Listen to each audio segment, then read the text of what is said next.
All right, welcome to the Sports Guys, another edition. Tonight we have a very special episode for you. Tonight we're going to talk about what is really a family tradition in the Pope family. Rob and I have been playing this game since we were little kids, and it's the game of bocce. It's a game that was popularized in Italy and even before that, and we'll get into all the ancient history behind it. But really, the Italians made it the most popular and spread it around the world, and they brought it to America. And when we were kids, we were actually able to be around my grandfather and my father and a lot of my grandfather's Italian friends who loved the game, and they taught it to us. And so tonight we're going to get into the history of it, the rules of it, the popularity of it, and we're going to show you some clips of the game. And at the very end, we're going to go through and show you some of the clips of us actually playing it. How you doing, Robbie? Doing really well, thanks. Really well. I'm excited about this episode. It was a little rundown memory lane, going over all the rules and everything that we grew up with this game, and like you said, and we spent a lot of time summers up in New England at our grandfather's house, and there's so many amazing childhood memories of being up at my grandfather's, but the biggest one is probably the family time with playing bocce, Completely and agree. It it was right was at the center of everything we did as a family. Was bocce was always there, yeah. right in the middle of it. Yeah, So and what we would what what are your fondest memories of kind of those, just Saturdays and Sundays? I wish people out there I hope everyone has something similar. First of all, we spent a lot of summers up there, and what was so cool is my grandfather had a nice big house on this lake. He had a lot of property. We would help him build, um, walkways and do all kinds of cool tasks, and we were out there fishing on canoes and everything. But the coolest thing was he had this campsite down at the lower part of his property with the bocce court. And at that camp every Sunday, the bocce boys would arrive in the morning, and it was an all day thing. And it was only the males were allowed to cook, and they would make this exquisite Italian food every single Sunday. And women were invited and allowed and everything, but they weren't allowed to cook or anything. And just playing with the bocce boys. And these guys were all, 70 and up. They were awesome. They were, first, second generation Italian Americans. They had the funniest stories. They would give each other the hardest time. And it was truly an amazing memory. Watching these old guys playing incredible bocce, um, and listening to their stories. And we were, young, 6 through 10, 12, whatever, up to teenagers. And we were very impressionable, and we were fascinated by them, and we learned a lot from them. And it was just such an amazing set of memories that I have related to every summer, and anytime we went up there, when it wasn't winter, obviously. They got dumped on a lot with snow, but those memories are amazing. And to just slowly watch them die off one by one was really sad. But it was learning about life. It was learning about the cycle of life. And these guys had had full lives before we had even met them. But just the playing of the bocce was so fun. They were all hilarious. They really gave each other the business. And we learned a lot of techniques from them, and to enjoy the game. Playing bocce was like being with family. It was sort of like they were the same thing, It's you so know? true. I Some of the best memories I have from my childhood were from the bocce days. Those days we had with the bocce men, with Grandtat, who we called, he was our grandfather, that's what we called him, was Grandtat, and my father and our family, and Yeah. playing bocce, getting better as we got older, watching these guys argue over whether one was in or the other one was in. They were arguing over every inch, Yeah. giving each other business, like you said. Sometimes they'd even break Mhm. into Italian, and, you felt like a little bit of Italian culture was there in the Massachusetts area, and certainly bocce is a huge part of Italian culture, and we got to Oh, actually yeah. be part of that. So the fact that we had that opportunity was pretty Oh, amazing. it was so much Italian American there. The food was authentic Italian, like, homemade noodles and homemade, like, sauces and And when they didn't make great. pasta, they would come up on the grill, and they'd make hot dogs and hamburgers and grilled chicken, and it was just a huge feast. I mean, it was just a total blast for 2 young boys who were just trying to learn how to make their way, so Yeah. Very Definitely cool. one of my favorite sports. What I didn't realize until we started researching this episode is that it's the 3rd most played sport in the world, number Yeah. 3, behind golf and soccer, and, Yeah. it's the 2nd most played ball sport in the world after soccer. So, Mhm. very interesting that I didn't realize it had gotten that much in terms of growth, but, really, Yeah. really exciting. It's very easy to play. Anyone can play it. You can play it with a beer in your hand. Yeah. Easy to set up a court. You can play it in a court like you're looking at behind us right now, or you can play it on lawn, or you can play it on the beach. Mhm. Really, as long as you have balls and a little Polino, you're ready to go. So it's one of those games that's very low entry in terms of getting into it.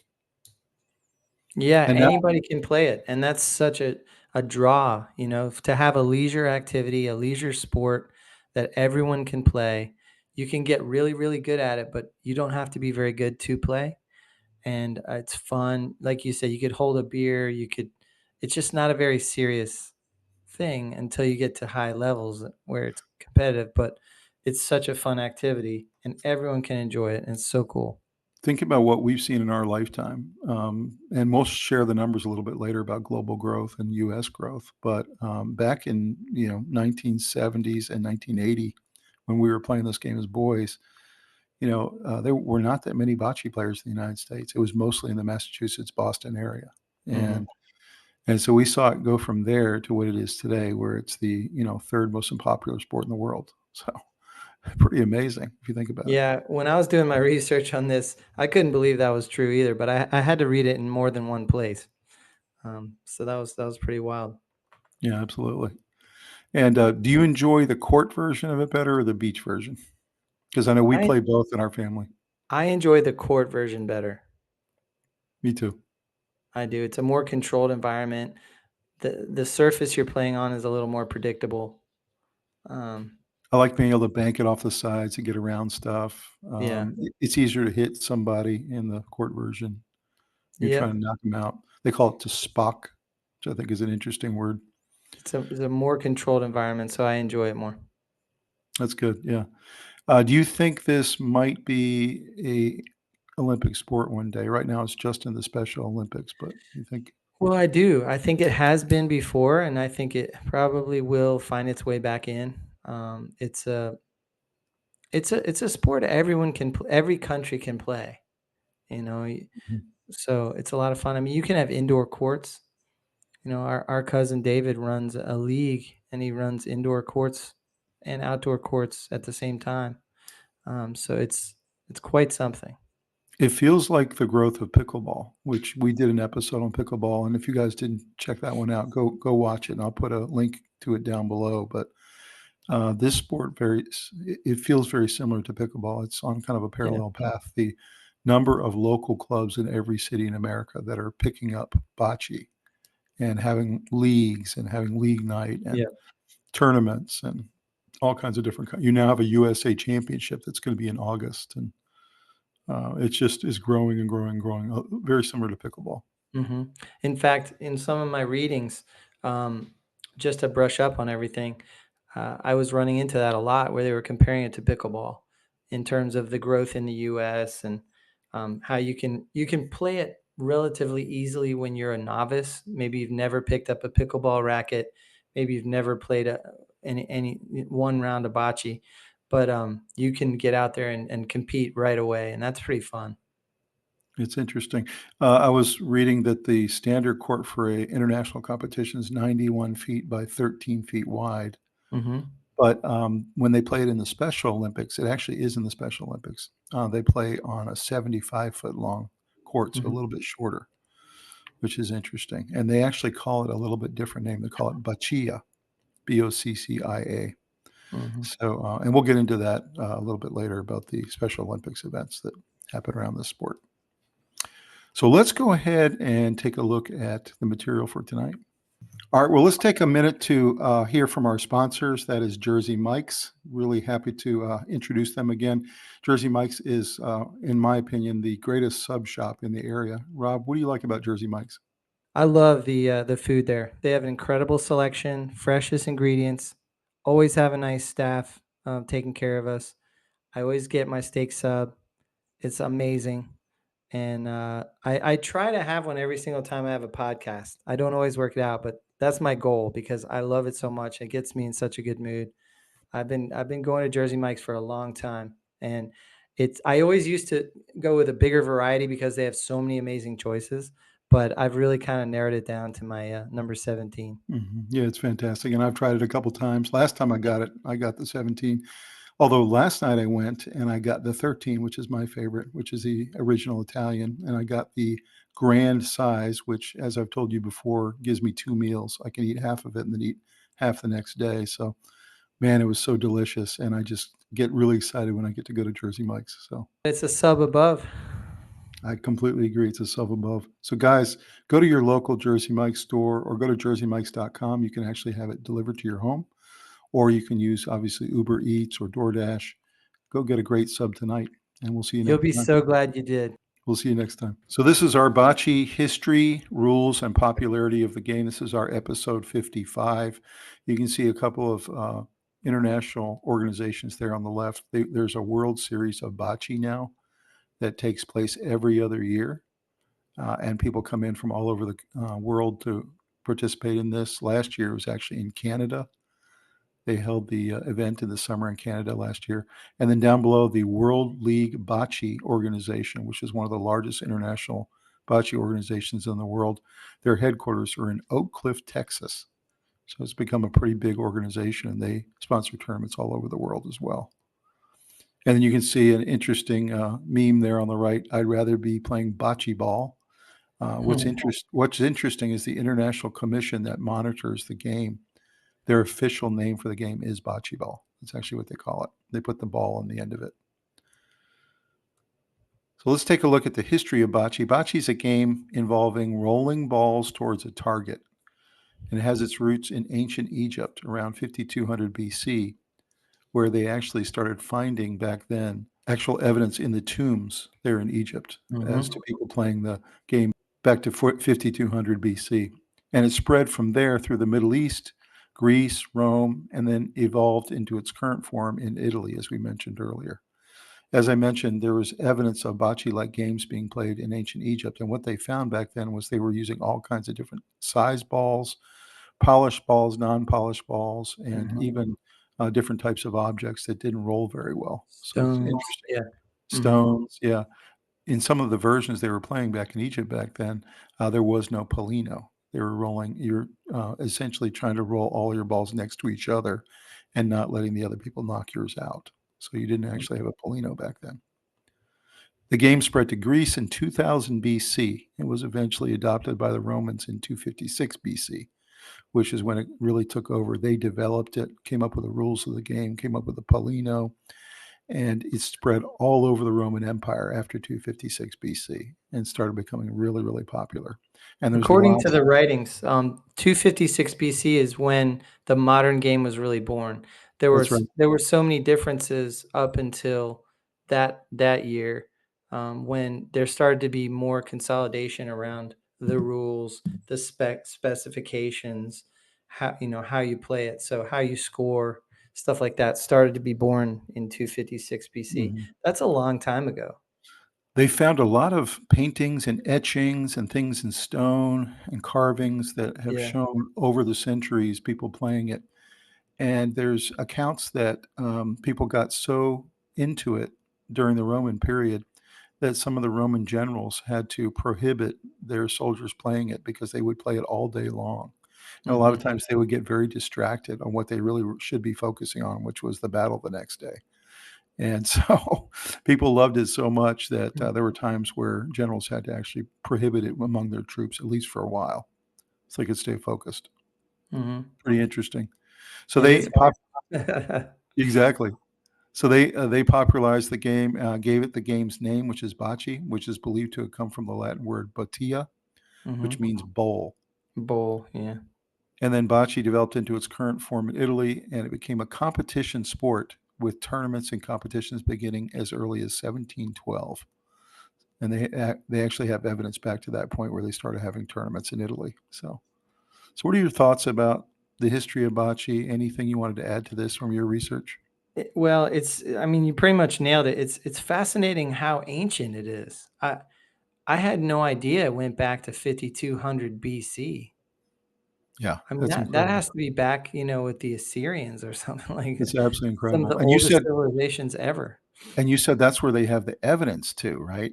That Yeah. directly from the tombs that they found, but it could have gone back further than that. I mean, it's Yeah. certainly possible back to 7,000, 8,000, 9,000. They were playing it. So really Yeah. interesting. We don't mention it here, but China also, they have evidence that they were playing it back in 1000 BC. They have lots of evidence and paintings and other art that shows the Chinese playing it. So been a pretty popular game for a long time in a lot of different Mhm. civilizations. So really interesting history there about bocce. So in terms of the ancient roots, here's some great pictures. You can see there on the lower left. That is one of the pieces of evidence they found in the Egyptian tombs in 5200. And you can see them playing the game right there and actually doing the bowling. And on Mhm. the right there is the oldest existing bocce court. That's actually in Rome, and it dates back to 100 AD. So you're talking about, what is that, 2,100 years old, that bocce court Mhm. that's still in existence and still in use today. So bocce or baccia was part of the therapeutic advice given by early Greek physicians, Hippocrates and Galileo, who believed that it had invigorating exercise that came from the game and could provide beneficial results to their clients. And the early Romans were among the first to play the game regularly, at times using coconuts brought in from Africa during the game. Later, they used hard olive wood to carve bocce balls and smooth them out and make them round. And as it quickly gained status, there were more and more people playing it. More of the wealthy and elite started playing it. There were indications that such luminaries such as Emperor Augustus would play it with his men. Mhm. And it was played for more than a century in the Roman Colosseum. So that's pretty incredible. For over 100 years, this game was played in the Colosseum itself. Any thoughts about the ancient roots? Just that quite a few famous people used to play it. Like you said, Roman Emperor Augustus, but also Hippocrates, Hmm. Galileo, and also George Washington built a court at Mount Vernon. I did see that. Yeah. How So fantastic is that? so all through the years, those are centuries and centuries apart. Famous people turned to this leisure activity because it was something that they could compete in. They could, you know, break bread with a friend and go play some bocce. I think it was good for the traders back then that would sort of not have, maybe they'd have a language barrier, but they could still play against each other. Hmm. Um, so it's played an interesting role in history. What's interesting also is that through the centuries, it was played by both poor and rich alike. That Hmm. it wasn't a sport just for the elites, right? Where a lot of sports are. This one was played by everybody and played by men and women and children. So it was truly kind of a democratic game. It didn't matter who you were, you could play this game. So that's really interesting. They would play it in squares all over Europe. So pretty cool there. It's believed that the ancient Egyptians, as early as 5000 BC, polished rocks and rolled them to targets and began to create the basic rules of the game. Bocce then made its way to Greece around 600 BC. The Greeks later brought it to Rome, where people of all classes played it. Emperor Augustus, who ruled when Christ was born, proclaimed bocce the sport of statesmen and helped spread the game throughout the Roman Empire. The Romans elevated bocce from the Rock Age to rolling coconuts they imported from Africa, and they later carved balls out of African olive wood. Bocce's popularity spread throughout Europe. In the 1500s, Shakespeare referred to bocce in several plays, and legend has it that in the late 1500s, with the Spanish Armada preparing to attack, Sir Francis Drake delayed the English defense until he finished a game of bocce. But it hasn't always been a smooth ride. This 1702 edict by the Catholic Church condemned bocce for encouraging gambling and prohibited its clergymen from playing it. And King Carlos of Spain banned bocce in the 1700s because he felt it interfered with military exercises like archery practice. European settlers brought bocce to the New World. After fending off the British, George Washington built the court at Mount Vernon in the 1780s. But it was the flood of Italian immigrants to America in the early 20th century that gave bocce its biggest boost in the U.S. As the Romans deserved credit for spreading the game throughout their empire, credit for the modernization of bocce also goes to the Italians. And in 1947, the first World Championship tournament was held in the Italian town of Rivoli. The Italians dominate the sport to this day because they play it the most. Bocce domes serving as social clubs are all over the country, like this one in the Tuscan town of Gubbio, where men congregate to play cards and bocce. These are bocce courts at a social club in Pienza in the Tuscan wine region of Italy. South of Assisi, you'll find the Circolo Bocciofilo Life, a name that symbolizes not just the sport, but the life-sustaining camaraderie Italians derive from it. In the smooth surface bocciodromos or on rough terrain, the essence of bocce remains the same. Get close to the Polino, compete, and enjoy time together with family and friends. These men played a more airborne style of bocce with heavy metal balls to cope with the uneven conditions. So how did bocce get its name? Well, bocce or bocce ball or boccia or bocce. The word boccia in Italian means bowl in a sporting context, and it's referring to the actual balls used in the game. You can see what the balls look like there on the left, the modern balls.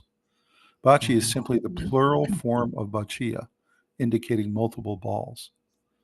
The Latin word from Roman times was the word bocca, meaning roll, which is a direct root of the Italian word bocce. So you can see bocce comes from a couple different derivatives, both Latin and Italian, in terms of its actual meaning. We always had the false impression, we thought bocce meant kiss, but it actually didn't. It meant roll or balls. So what are bocce's rules? Bocce is a game where two teams compete to get their balls closer to a smaller target ball, the Polino. You can see it spelled there in the middle. And you want to get your ball closer to that Polino than the opposing team, scoring points based on proximity. The goal is to have more of your bocce balls closer to the Polino than your opponent's balls at the end of each frame. And when they talk about a frame, they're typically talking about 5 balls of each color, 5 red balls and 5 green balls, etc. The player throws the Polino into the playing area, and it's up to them, but they have to do it at least halfway out or further. If the ball touches the back wall, it is out. And that's actually a rule that we have not played in the past. So I find that really interesting, Robbie, that we never picked that rule up over the years. It is interesting because when you're playing a court, it's very tempting to use the back wall. It is. It really is. Of course, we use the side walls all the time, too, just to get around obstacles. But if a bocce ball is touching the Polino, it's often referred to as a bassi or a kiss and can be rewarded 2 points. So that's another thing. We never really played that way either. I wish we had because you get 2 points if you get a bassi or a kiss. The player who threw the Polino throws the first bocce ball, followed by alternating throws between the teams. Players must throw from behind the foul line. Typically, what we would do, if you remember, Robbie, we would actually just draw with our foot a line that you had to stand behind for each of your throws. But what was interesting is it wasn't alternating. What it was whoever threw first, the other team would alternate to them to throw. And then they threw until they were closer. So they might throw all 4 of their balls trying to get closer if the first one from the other team was, very, very close. It gets interesting where you just throw your balls away if it's too tight and you don't want to mess everything up. Yeah, very true. So basically alternate in terms of whoever's out or farther away shoots next. So sometimes you might shoot multiple balls in a row if somebody throws a really good ball from the other team.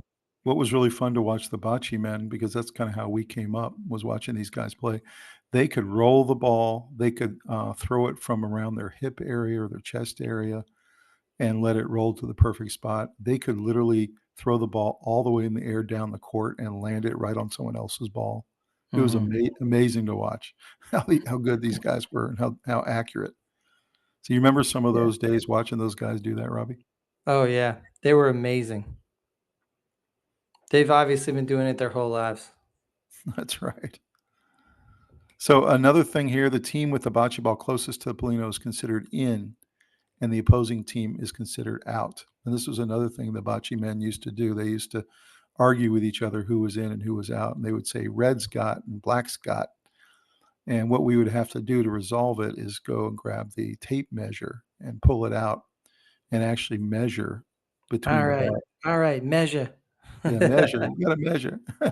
What are you, So, blind? yeah, exactly. So Oh man. what's interesting about this rule is that if you're in and if the other team doesn't get inside you, then they have to keep throwing. And so Yeah. you remember there were times where you'd have one great ball up against the Polino and everybody else had thrown all their balls away, and then you've got 3 left. So you can tack on 2 or 3 points on top of that. So I think it was a big advantage myself going first because you could position that first ball in a really good spot. Yeah. So how did you feel about that? Especially if you threw a really good first ball. Mhm. Yeah, it was interesting. It was an exercise in frustration sometimes when the first person throws and it's perfect, and then there's not much you can do. So you might want to just sacrifice that ball and try and knock it out of there. The And try and problem is leave. you missed 2 of them, and then now you're Yeah, down to 2, and you're like, "Oh, geez, what do we do and you now?" have to leave one to block so that they don't get multiple scores. Mhm. My feeling is if they throw a great ball, you need to throw the first one down there close just to give yourself a backup, and then you can go for it. Try to take it Yeah, out. yeah. Speaking of taking it out, the next rule here, players can intentionally hit or spock. Spock is the term they use in bocce, Hmm. which is to displace the other ball or Polino to gain an advantage. So you can knock their ball out, you can knock the Polino into another area of the court. A lot of different things you can do there to try to change the frame and situation. So what's your favorite thing? Do you like to try to hit somebody out? Do you like to try to get close? Do you like to hit the Polino? What's your style? I want to have a bossy. I want to have it kiss. Yeah. Yeah, I think I do too, except for when you're kissing it, then I'm gonna go for you. So, Yeah. try to take you out. I don't mind going for, trying to spock you, but There's some wild frames where that happens on the last ball where the guy hits it and it hits the ball and hits the Polino, and then the Polino yeah. goes to And like the corner. it sends the Polino flying and it totally shuffles the deck almost like Yeah, it. so you might think you're gonna get 3 points, and then all of a sudden the other team gets 3 points because Yeah, Polino goes to the other area of the court. it's wild. It's really fun to see how that frame ends up. Hmm. So the game continues until one team reaches a predetermined number of points, typically 12 or 16. The international standard right now in all the international and US competitions is now 16, which I find interesting because we always played to 21. So what are your thoughts about that? Do you think 12 is enough? I don't feel like that's enough. I've I've seen a lot of different rules in my studies here. Anything from 7 to 12 is normal. And then I saw another one, it was 17 to 21 is normal. So that it kind of reminded me that there's still a lot of different rules that different leagues play by. You can play by individually. There's kind of a lot of leeway and room for interpretation depending on the league or the tournament or whatever you're entering, as long as everyone agrees to the rules in advance. And so Mhm. there's a lot of flexibility in this game, even though it's been around since 5200 BC. It's clearly evolved and allows a lot of interpretation. Mhm. Of course, all the rules have to be agreed to before the game starts. It's not like it changes through the game or anything, but sometimes you might be playing to 19 or sometimes 21 or sometimes 12. You just Mhm. have to figure out what the rules you want to play by are. So, Well, one of the sweetest sounds on the bocce court is the sound of when you take somebody else's ball out, that cracking sound. mhm. And I was telling somebody at work today who's never played it before, and they were like, "What does it sound like?" And I said, "It sounds a little bit like when you're playing pool or billiards." Yeah. The smacking of the sound when Like the a two balls. perfect break. Yeah. Yeah, like perfect break. That's a little Yeah. bit what it sounds like when the Yeah. bocce balls come together. Yep. Yeah. So anyway, those are bocce's rules. The goal of bocce ball is to get more points than the other team. Score points by rolling your bocce balls closer to the white ball than your opponents. To get started, split up into 2 teams and give each team 4 balls of the same color. Then, throw the white ball, called the palina, halfway down the court. Have each team take alternating turns rolling their bocce balls toward the white ball. You can hit the palina with your balls to reposition it, or hit the other team's balls to knock them away from the palina if you'd like. If a bocce ball goes out of bounds or hits the wall of the court, it is a dead ball and is ignored at the end of the round. After all 8 bocce balls are thrown, go to the palina and check to see which team ended with a ball closest to it, or use a measuring tape to get precise measurements. The team with the closest ball is the only team that can score that round. Award 1 point for each ball that is closer than the opposing team's closest ball. A maximum of 4 points can be awarded in a single round. After points have been calculated, each team picks their balls back up and the winning team rolls the palina to start a new round.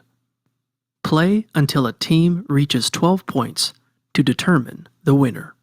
Let's take a look at the court of play. The standard court used for competition bocce ball is 13 feet wide by 91 feet long. That's the one they use in championship competitions. The surface can be stone dust or sand or dirt or clay or grass or artificial turf. So what are your thoughts about the surface of this court, and what's your favorite surface? I think it's called pea gravel. Mm-hmm. But yeah, I like the gray stone dust. Yeah, they call it stone But dust, but it's really yeah, gravel, is what I would call it. yeah, it's like pea gravel. I mean, we grew up on that, so it was, that kind of laid a foundation for us. But I felt like the ball rolled nicely, Mm-hmm. and we had to rake it a lot to get those leaves up and the obstacles that would mess the throw up. But I definitely don't mind it being a different surface sometimes. You can mix that up a little bit. I think the best game is played on this surface you see here, which is the stone dust, which is the gravel. There's no Mhm. question that's the best surface. And then when it comes to sand, when we do play on the beach, and that is a lot of fun too. And we'll show you It is. guys a clip of that bocce on the beach a little bit later in the program. But what we found is that you really need to play down where the sand's a little bit wet, where the tide's been Mhm. coming up, It's a because little more compacted. you need it to be compact, because you can't roll the ball in regular sand. You have to have it to be a little wet and a little packed down so that it can actually roll. Yeah. And beach bocce, I think, is really interesting, because a lot of times there's such a slope on the beach that you have to take that into account. Yes. You're trying to roll down near the Polino, you have to kind of roll way uphill and then kind of let it roll down. So Yeah, it's a very imperfect surface, and you have to account for that. yeah, almost impossible to hit on the beach. I think we've been trying, but I mean, we can do it sometimes, but it's difficult. It's difficult. yeah. I did notice on the beach one thing we've gotten a lot better at is flying the ball. We're getting a lot better at like throwing it really close Yeah. and putting a little backspin on it. So Yeah. I must say I've never played bocce on grass. I've played other games on grass, but I've never tried that. Yeah, I haven't either. They play that a lot in England. They play bowls on grass, and they also play bocce on grass. So Mhm. I have played on artificial turf, actually at a sports bar one time. That was pretty fun. Yeah. But stone dust, I think, is by far the best surface for sure. I think so too. We're looking into right now whether we're going to be able to build something like this at our beach house, and we're actually investigating it right now. So the bocce ball itself, they're traditionally made from solid resin or hard plastic, but can also be made from materials like wood or metal or even soft rubber for training purposes. The bocce ball size, it's spherical and has no built-in bias, which lawn bowls in England does have. There's a little bit of a weight on one end. And what it does is they like that because it makes it difficult to roll it, and it makes it where you have to account for that built-in bias in the ball. So they actually do that on purpose. But bocce balls are perfectly round, perfectly weighted. In terms of the competition game or backyard or lawn or beach or any of those places, the official weight of the bocce ball is 920 grams or 2.03 pounds. So that's how much it weighs. So any thoughts about the bocce ball itself? I know that you've had a couple sets in your life, Robbie. Yeah, I have. And honestly, the size and the weight has varied. I think some of them are built more for, the beach or outside, a little more rugged. Some feel like they are a little bit larger. So the size can kind of vary a little bit. And, sometimes they'll be wood, sometimes they'll be baked clay, and then hard plastics. I mean, it just kind of depends. I'd say the outdoor ones that tend to go to the beach tend to be more hard plastic or something like that. Yeah. Or that solid resin. We've played with a lot of solid resin. Yeah. That's the one up there on the top left is the solid resin type. Yeah. And down on the bottom there are the ones we usually play with. And you can see what they look like when they get really dirty and they get really beat up. Because these have been used a lot, as you can see. Yep. And you can see the Polino there in the middle. The Polino obviously weighs a lot less and is a lot smaller. The typical colors for Polino is either white or yellow or red. There are actually some tournaments they use yellow or red for the color, but either any of those are fine. But that's the Polino there in the middle. And I would say that the balls you see there in the picture are the ones that I enjoy playing with the most. They also, if you ever do any flying the ball down the court and try to backspin it, they have pretty good backspin on them. So you can get a little kick on Yeah. it. Or even a side-to-side spin if you're trying to get around something. So growth globally of bocce ball, you can see some great pictures there of different types of people playing. The one on the top there, Robbie's actually on a cruise ship. What a cool place to play bocce, right on the cruise ship. Perfect. Yeah. And then you see a group there on the right. That was a high school tournament in North Carolina, as a matter of fact. And you can see the kids are having the referee help them measure to see who's in, who's out. And then on the bottom there is a local club in St. Louis, Missouri. And you can see them playing there in St. Louis. So bocce ball is currently the fastest growing sport in the world and the second most played ball sport behind soccer. It's the third most played sport in the world, only behind soccer and golf, with 120 million people playing it now globally. So that's pretty incredible. I had no idea that many people were I playing was bocce. pretty surprised when I read that. I mean, it's so much fun. That doesn't surprise me, but I was shocked at the number.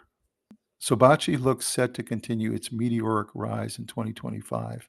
Social and highly accessible sport has picked up where it left off before COVID. So apparently it took a little bit of a fall off during COVID, but now it's back and being played by more and more people in entirely new locations and in many more countries. And it's really interesting. We have a lot of great kind of sports bars around the Charlotte area, some of whom have outdoor games, cornhole, things like that. And I've noticed more and more of them, whether they're breweries or other types of bars, now have bocce as well as one of the companion sports.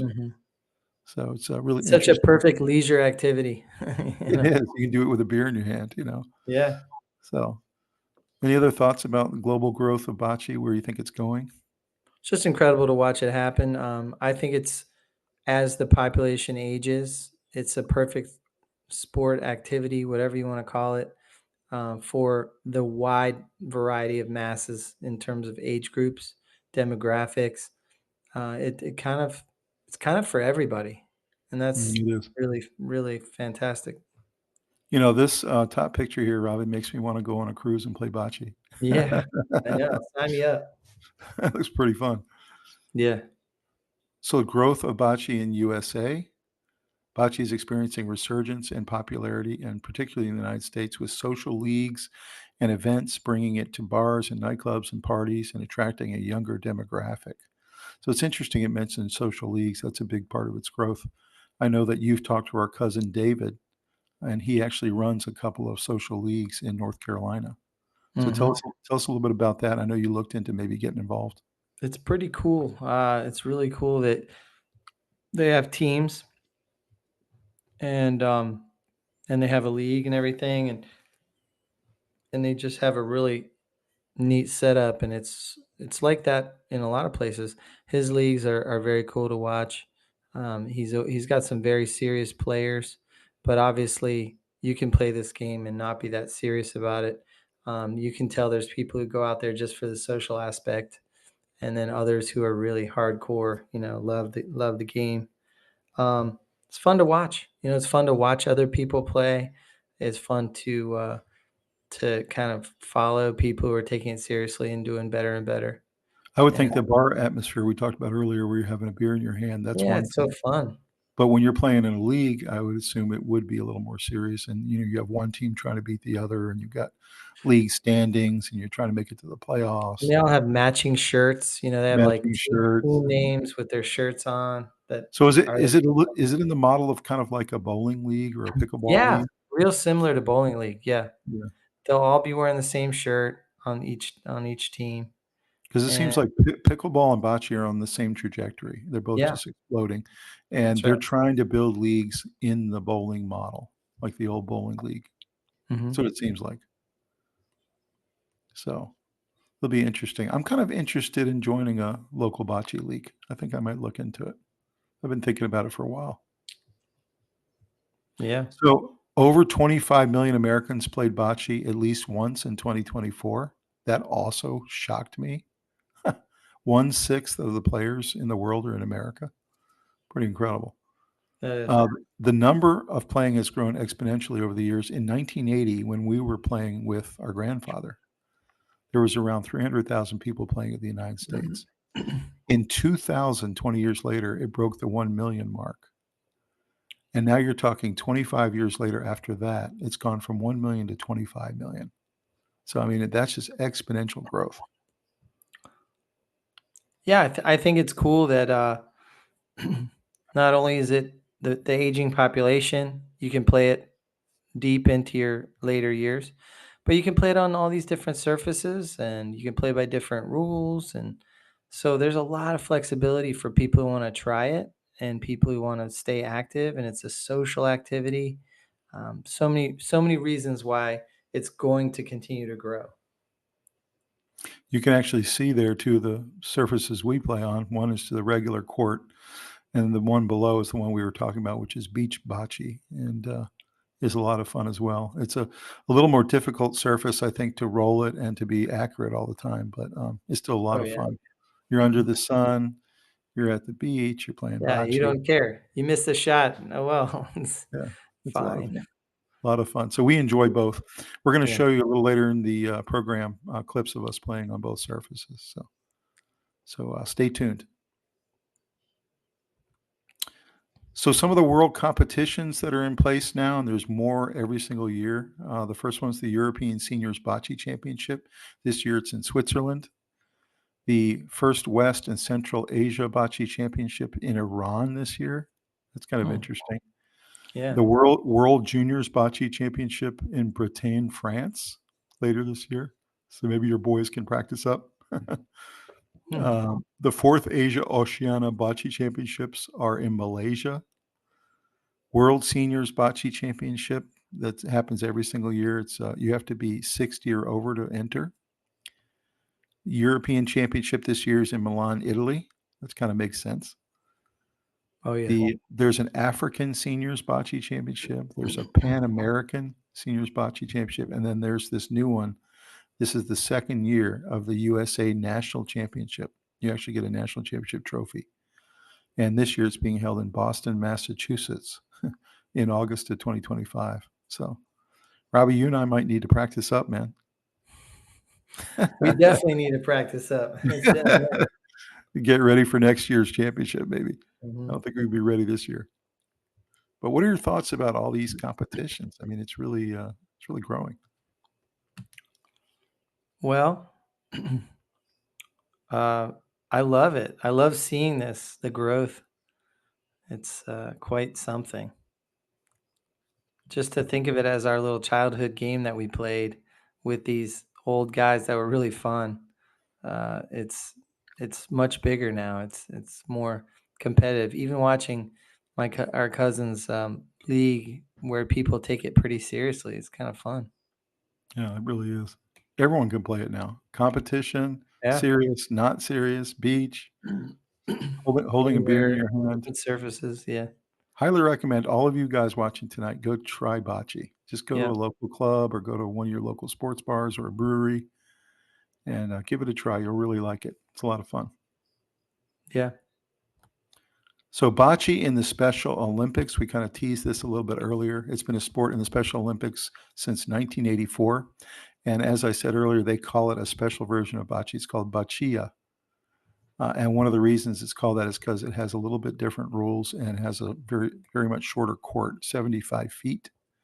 There's 5 disciplines in the Special Olympics that play it. There's a singles, a doubles bracket. There's a team bracket where you have 4 people on each team. Each one has 1 ball each. You have a unified doubles and a unified team, which is also 4 people in the Special Olympics. You can see the Special Olympics logo there. And then you can see the little tagline there. No, bocce is not an Olympic sport right now in terms of the main Olympics, but it is a Paralympic sport. So any thoughts, Robbie, on the fact that Special Olympics has been committed to the sport for 40 years now?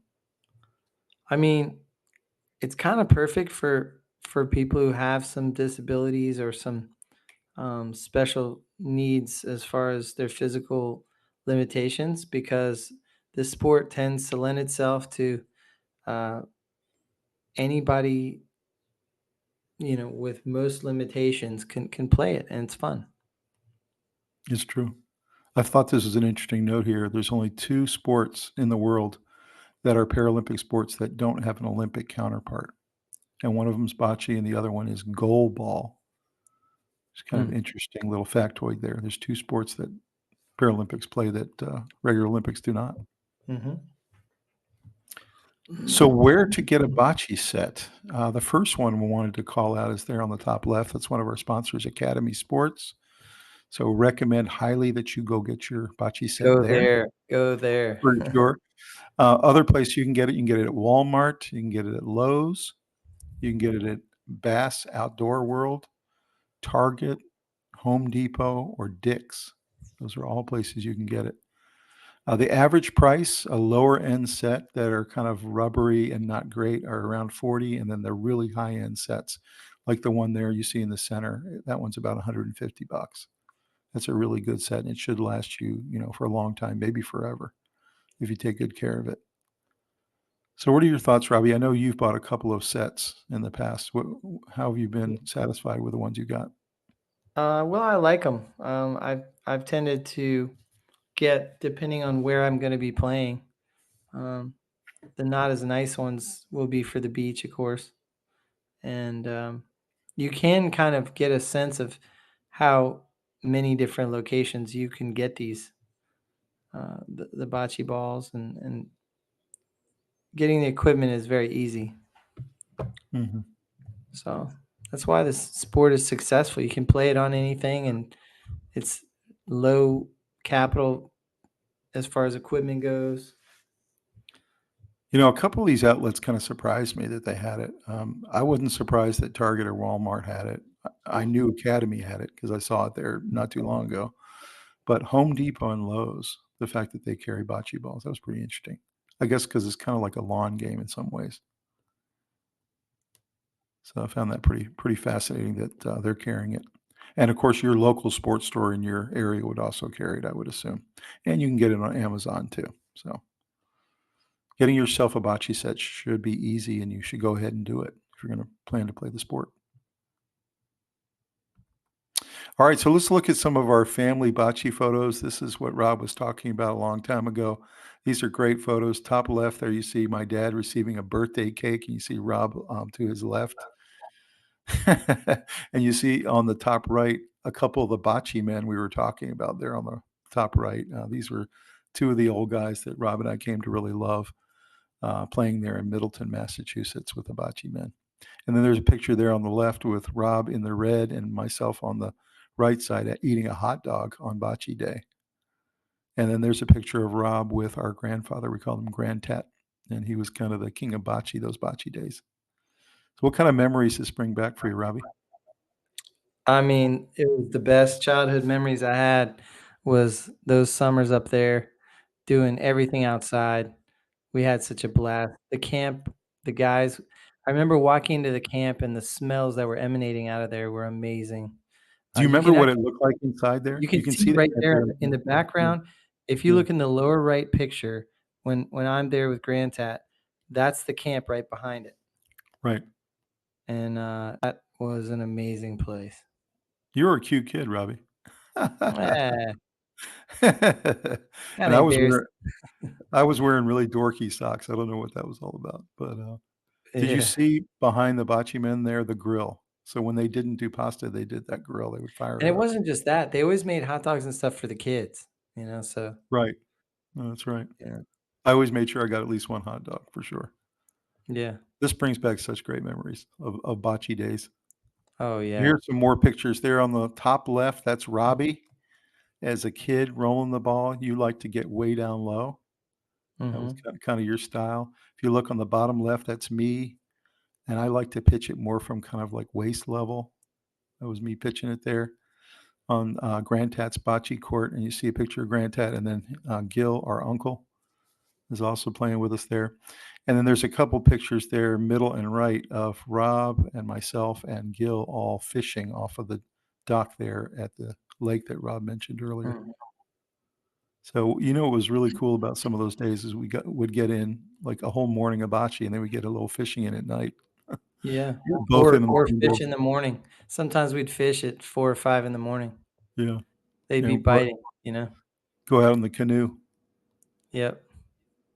So, what do you think of our technique here, man? Do you like that getting low? Do you still do that, or do you? I don't know. Maybe I'm so out of practice.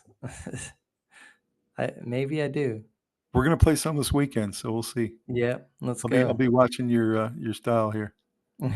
I was trying to simulate the bocce men there with the kind of mid-level toss.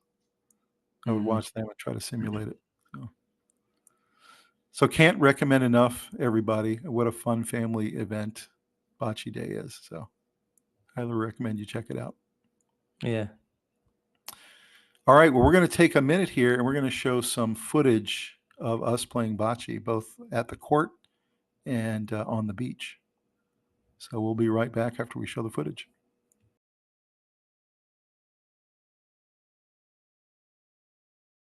All right, well, welcome to Southport. We're at a bocce court and we are the Sports Guys, and we're here to talk to you a little bit about the game of bocce. You guys have seen this episode so far. We've shown you a little bit about the rules, the popularity of it, and now we're going to actually demonstrate the sport to you. So here we go. Let's go. All right, first I'm going to throw the Polino. Right, a little line here. And his goal is to land it between these two white lines. I'll demonstrate.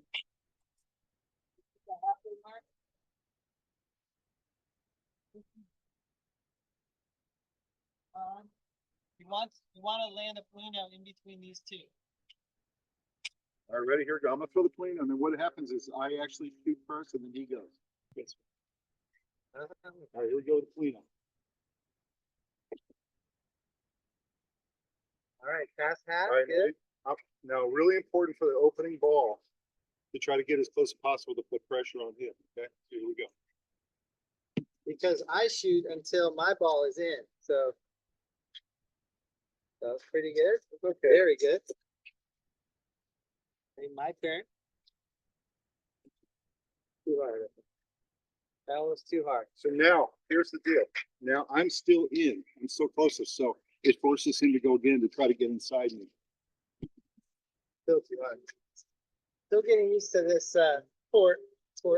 All right, so now I have a grand opportunity to try to get 2 points here. If I can get closer here, I'll get 2 points. Yep. Well done. Yes.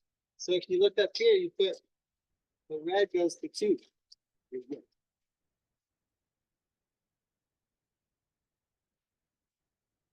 The Looks like we're playing to 9 on this course.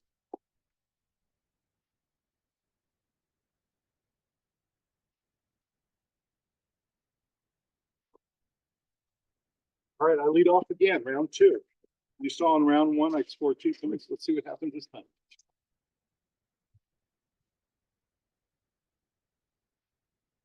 All right, again, I'm going to try to lead off, put a little pressure on him here.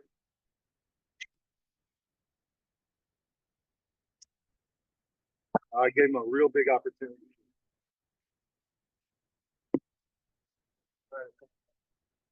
We're getting used to how fast this board is. And red is still in. Red is still in.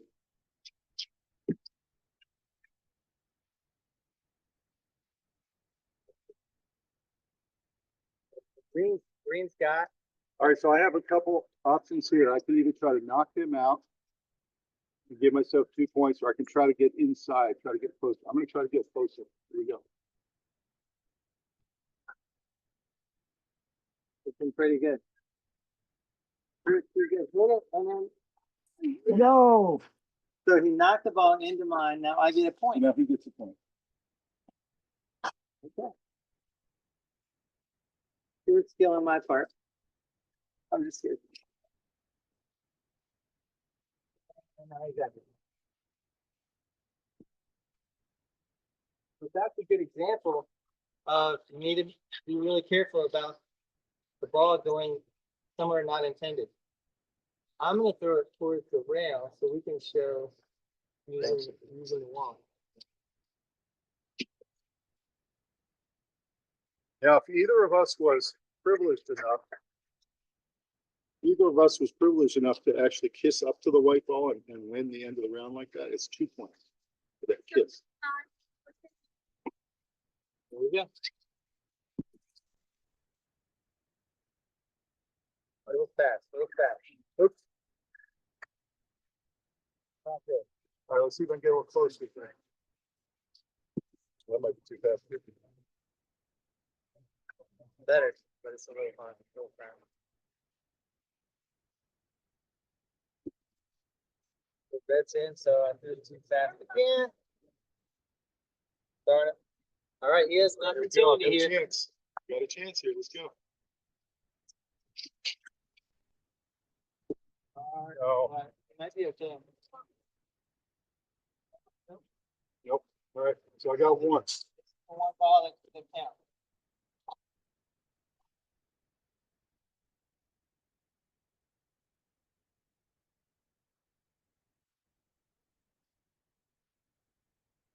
If you throw the ball all the way down and it hits the back wall, that ball is dead and not part of the play anymore.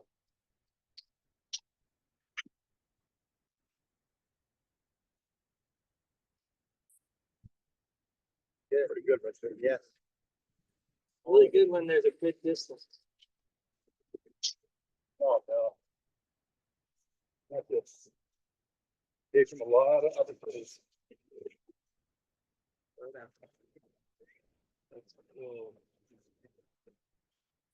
Green still in. Are you sure?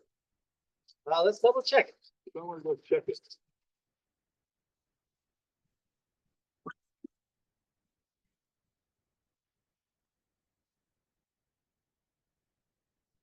What do you think? Red's got, all right. The route's Red got to is go in. again. That means green has to shoot now. Green shoots until green is in, and then red has to finish.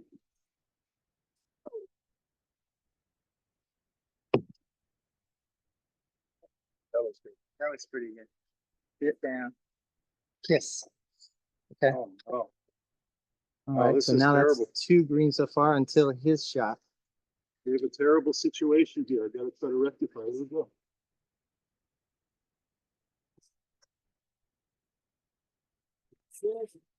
Stop. Stop. Stop. All right. Keep green. Agree. We love it. Yes.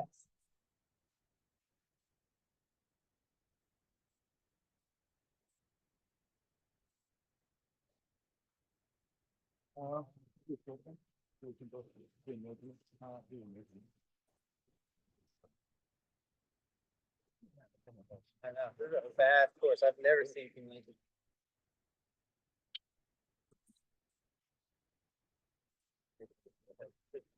Fast, but it's really good.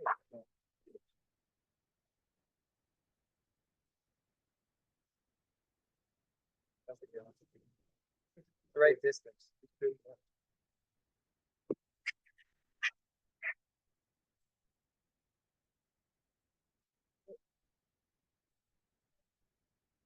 Let's double check.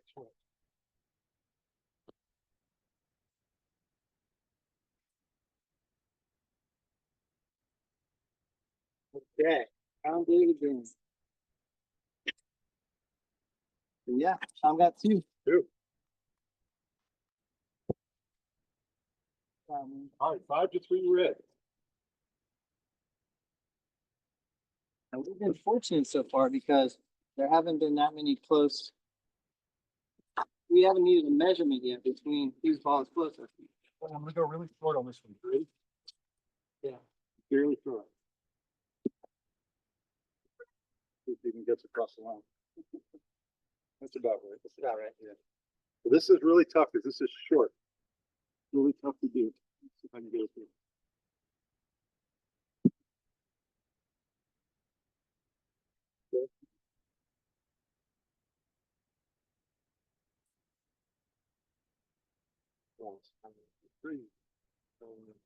Oh, it got me. No, but it's still in. Yeah, got it. Yes. Yes. Orange is still got.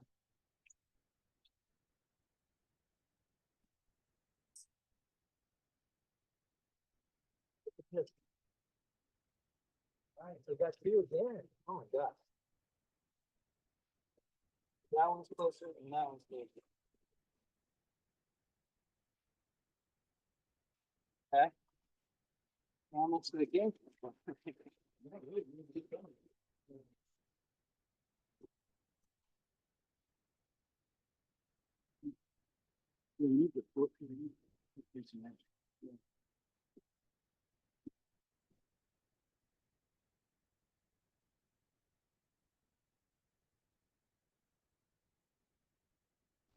No. Too much.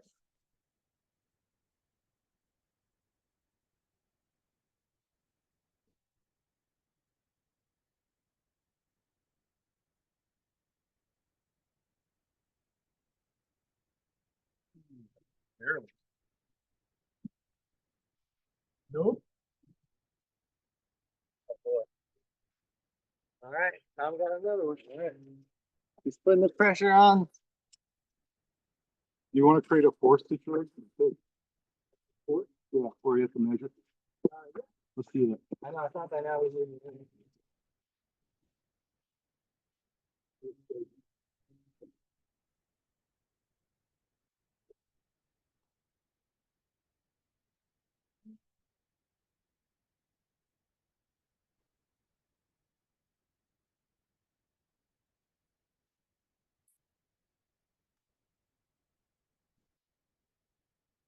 Hit it.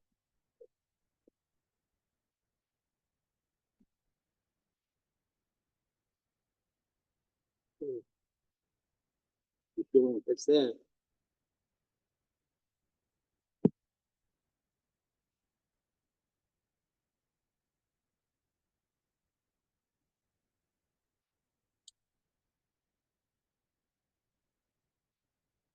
All right, so here's where we.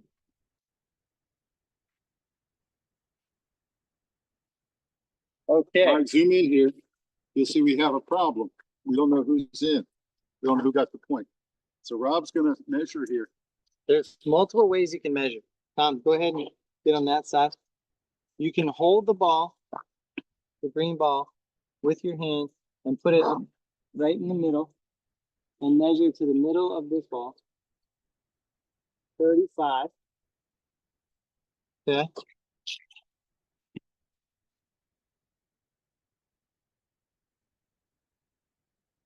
36 and a half. Right, So in this scenario, the green is closer, but there's other ways you can measure. This is one way a lot of the serious ones do is they take it to the base of the ball and they touch it right up there, and then they measure to the top middle.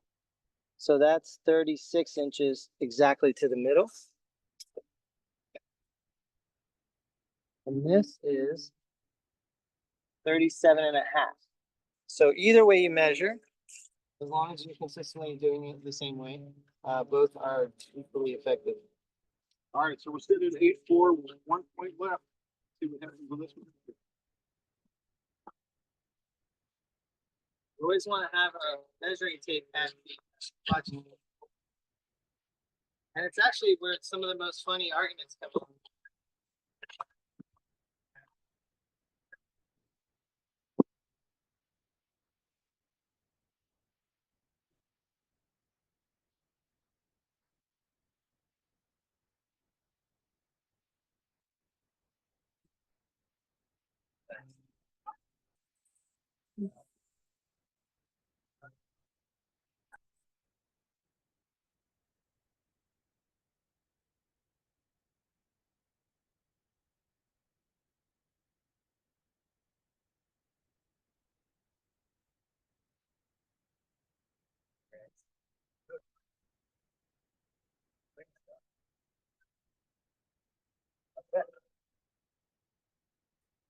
All right, so I'm going to do something. I'm going to attempt to hit the ball out. You ready?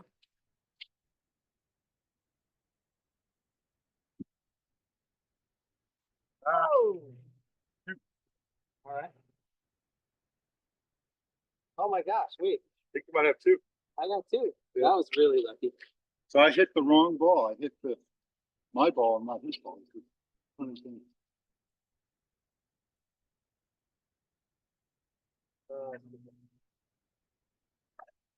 Of course, kind of, you know, it was good.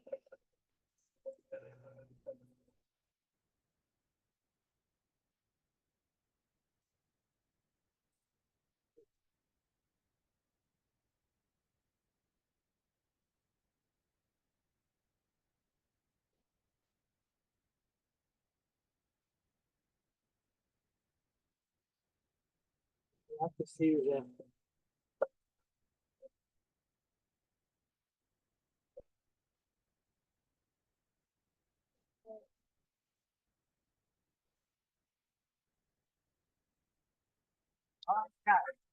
Orange guy, all right.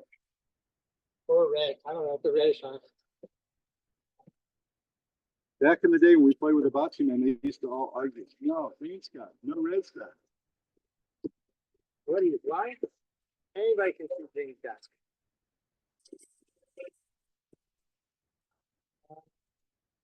Yeah.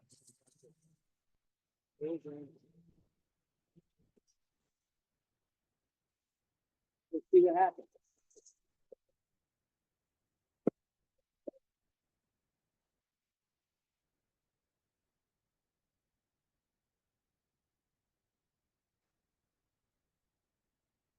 The champion of the Southport Open.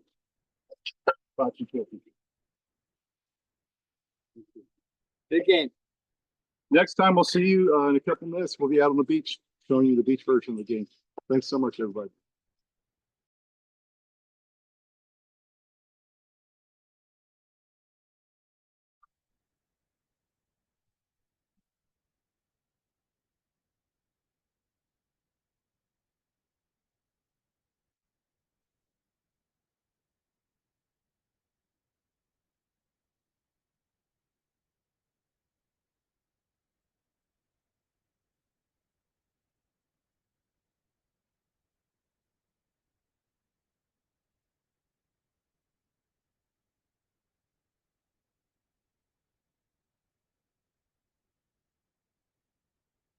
All right, as you can see, we are here on Oak Island Beach. How you doing, Robbie? Doing great. So we showed you the land version of this game, Bocce, but today we're going to show you the beach version. It's a lot of fun too. Our family really enjoys it. It's not quite as structured as the land version where you have walls and everything. There aren't as many rules. We just kind of play how we enjoy it. It's more unpredictable, but it's so much fun. You can play with your family in almost any kind of environment. You just kind of work with what the sand slope and wetness of the sand gives you and the wind and all that. It's just fun. And we do a fun thing every year. We do our family Olympics and our family reunion, and bocce is one of the more important events that we do. So we have a blast with it. All right, well, let's go ahead and play some beach bocce. Let's roll them. Beach bocce. As you can see, it's a total leisure activity where you can just use one hand if you want. Man, have a wheat smoothie. Wheat smoothie Got together. wheat smoothie.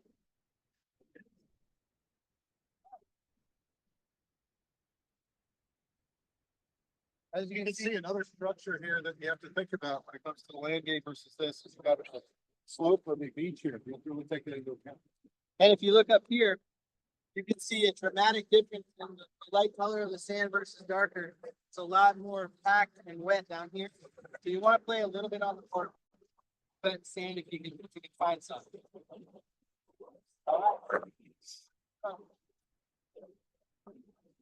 Oh no. Not off to a good start.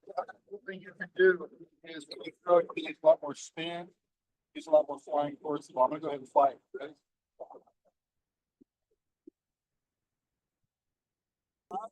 So my turn. Up there. Yeah, back there. We'll get better. Okay, go look and see if it's in. The best way to see who's in is stand right over the ball and look out to the 2 points that you're looking at. Definitely you. Definitely you. This is slope on top. I got one. I'm closer. So, standing over there, you can get a fight out. Best way, like I said, if you're not sure, you stand right over the Polino. If you cannot tell after that, that's what it is.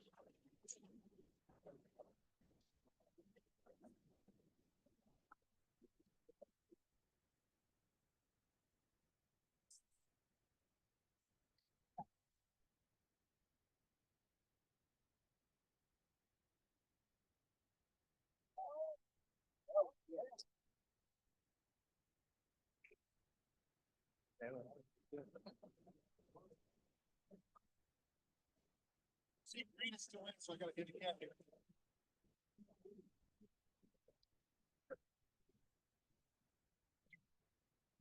All right, Rob, get to here. See what we can do.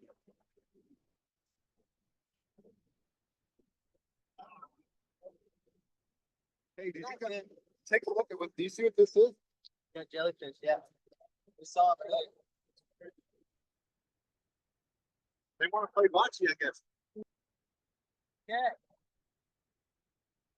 I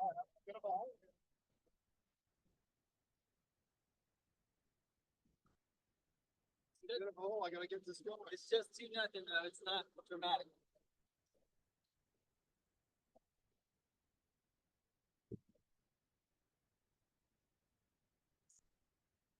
You never want to get it too far away. You never want it too close. You're really looking for that balanced distance.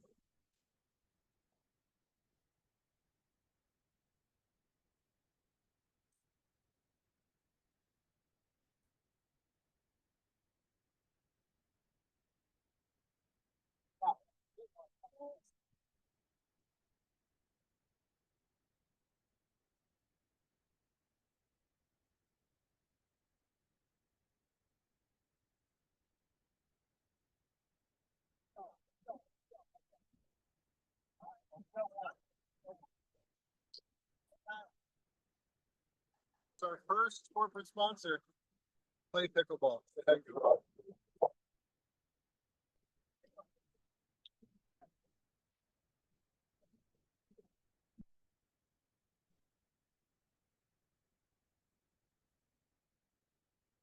Stop. Stop. Whoa!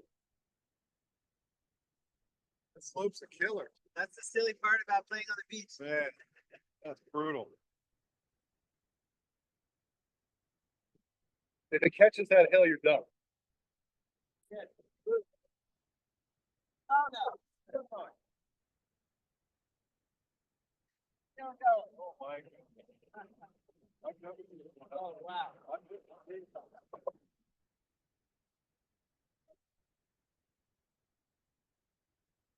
Oh Oh. That was his thing. All right, guys, break. Give us a comment down below. Should I try to hit it, or should I try to roll it, tap him out, and give myself a chance? He needs to spot this ball, back it clean out, and try and reposition the Polino, give himself a chance. That's what he needs to do. Here we go. Oh! Come see this kiss. What you had? That's a kiss right there. Oh, it's a millimeter away. No, it's not. It's 1 point, not 2. I thought it was touching. It's not. 1 point. But I'll take it.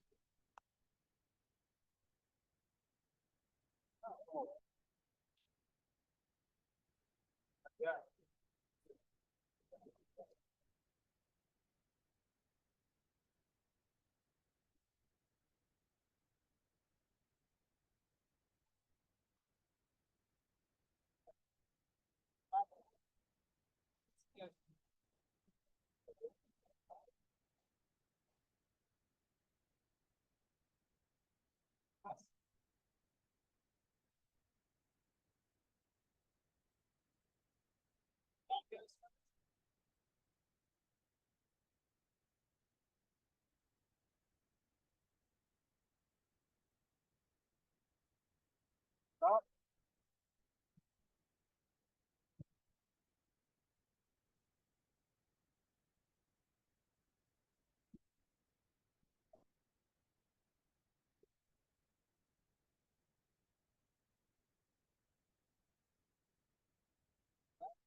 I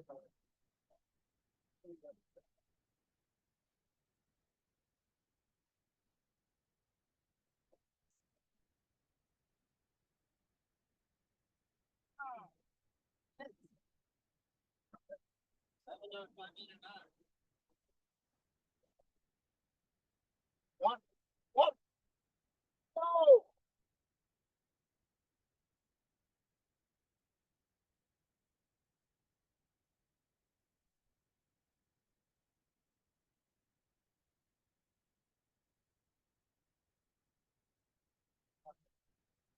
Five.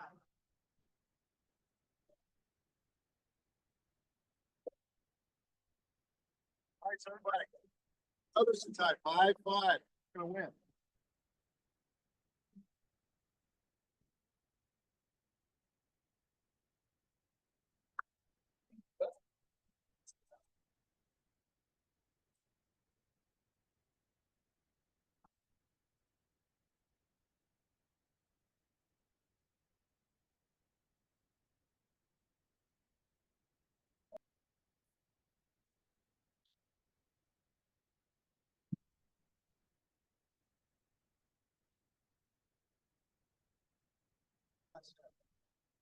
Fountain. Oranges and stuff.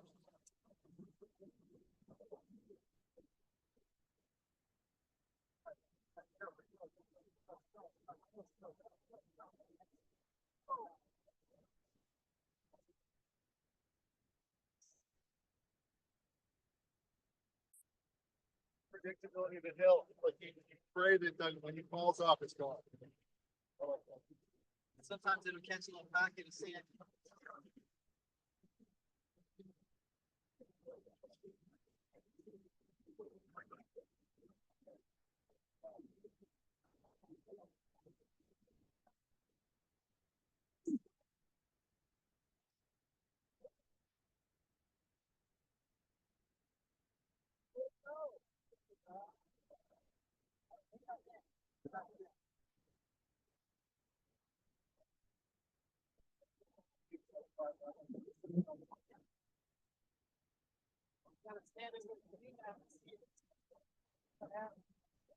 Yeah, come take a close look, you'll see. He's definitely got that one. Yeah. And he's got this one too. So he's got 2 points. So he's up 7-6 now. That was close enough.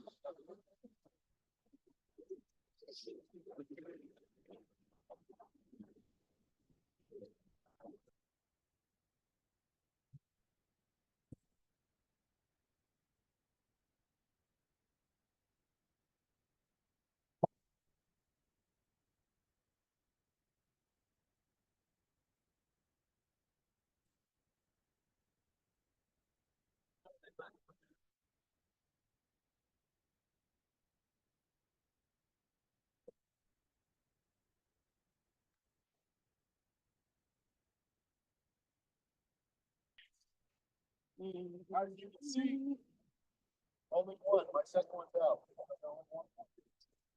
7-7.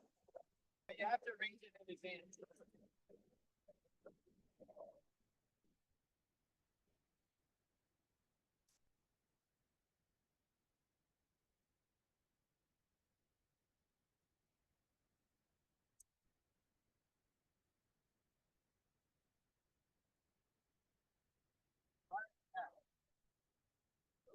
Orange top, red top.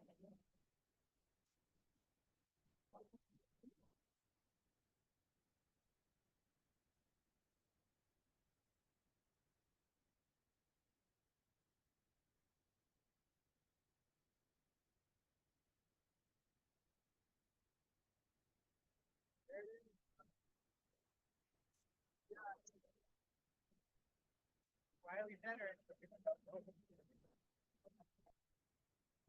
You know, one here for sure.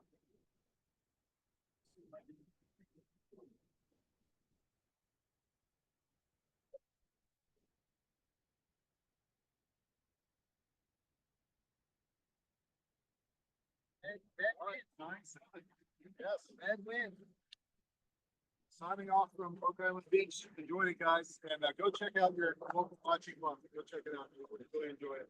Give Bocce a chance with your family at the beach or anytime you see a court. We think you'll love it. There's a lot of great memories for us in it, but it's actually a really fun leisure sport and pastime. It's not a serious event. It's a lot of fun. So check it out. Hope you enjoy it. Learn some things. We did. We got to go to Resurgence today. We know this game really well grown up with it, but had a good time.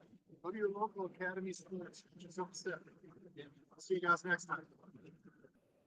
Well, Robbie, final thoughts on the game of bocce. We've given them the history of it, the rules, the popularity of it. We showed them some clips of other people playing it. We showed them clips of us playing it. Any final thoughts for the people as they think about picking up this fun game? Obviously, depending on how much exposure you've had to this, maybe you don't have memories of it playing growing up. Maybe you're interested in just giving it a shot. Maybe try it. No matter what your level is, you can walk out there and play it, and it's so fun.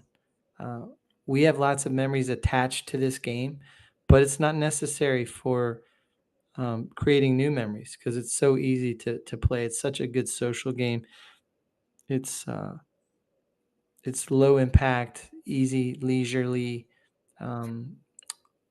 very easily played. So it's so much fun. Gets you outside, gets you active, gets your heart racing a little bit when you throw the perfect shot. You know, it's like a perfect golf shot. You're just so excited, and it lets you compete a little and have fun. So Even the last couple of years, we've had such good memories at our Yeah. beach house in Oak Island because you'll have, our dad playing it with us and we'll have our generation playing yeah, it, then my kids, then your 9-year-old twins, and everyone's all playing it together, every generation. yeah. Everyone's having a blast. And it's just so much fun. So definitely check it out. You can see it doesn't cost a lot to get yourself a set. Find yourself a local court, play on the beach, join a league, whatever you want to do. And thank you guys for joining tonight on this trip down memory lane with us to talk about bocce. And hopefully you get a chance to try it. Drop us a comment if you have played it before, if you love it. If you haven't played it and you want to try it, drop us a comment. We'd love to hear it. Yeah. Thanks for joining us on this little rundown memory lane that we had. We hope that you learned a little something about bocce. Maybe many of you have played a lot, but I highly encourage everyone to go out there and play it a little bit and have fun with your family and friends, and you'll make new memories and you'll get to sort of see why the world has fallen in love with it. And it's third most popular sport being played right now, and maybe it'll get to first one day. Who And knows? think about, you'll be playing an ancient game that was played in Rome and in Greece and in China and in Egypt. Egypt and all Yeah. these different places. And now it's amazing to see that this ancient game has come all the way full circle. And now today everyone's playing it. So, Yeah. all right, guys, well, have a fantastic evening. We'll see you next time on the Sports Guys. Please like this video, subscribe to the channel. We'll see you next time. See you soon.